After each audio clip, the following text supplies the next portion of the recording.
Okay, I think the first time I sewed a button for a student was when I was student teaching.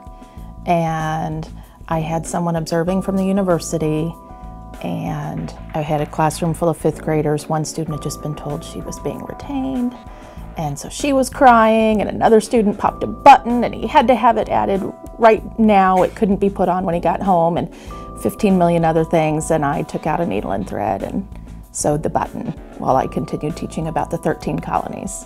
And I don't remember much, but I know it was the 13 colonies. So that was the first time I sewed a button. So it's not unusual now to stitch something up that happened right then at school. But sometimes kids will actually bring clothing in from home. I've done jeans and shorts so far this year just to sew up, you know, a hem or a seam, something that's bothering them.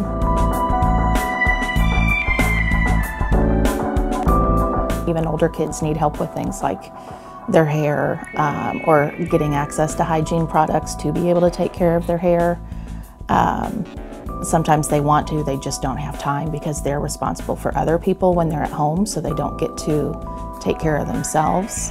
And especially if I see a student who's already in that role where they have to be a caretaker for someone else, they need to have someone pay attention to them and give them that special little moment. And sometimes it's truly just, if we talk about your hair, that gives us an opportunity to have a one-on-one. So it's not even about the hair, it's just that way to give them that one-on-one time that they need. And it can be hard for older kids to walk up and say, I need a hug.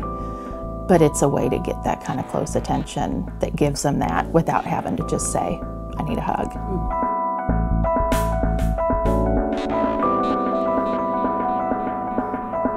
One thing I did when I was asked to tutor junior high age girls who read at, on average, 3rd grade level, before worrying about what curriculum I was going to use or what I was going to do with them, I got permission from their parents and we drove to the mall, went to Barnes & Noble, and they just looked for books. And it took them a fairly long time to pick the exact books they wanted. And I guess I wasn't clear because they thought they were picking them out for the room. Because I kept saying, I want you to pick out books that you want. And so maybe I wasn't clear enough, but we each walked out. They had 3 books apiece. And we went over to food court, ordered supper, sat down, opened the bags, took out pens, and they wrote their names inside those books.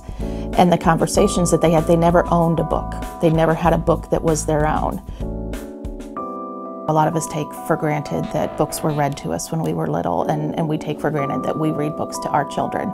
Those kind of things don't happen for everybody. And when that love of words has not been instilled from a very early age, it just creates so many roadblocks all the way down the line.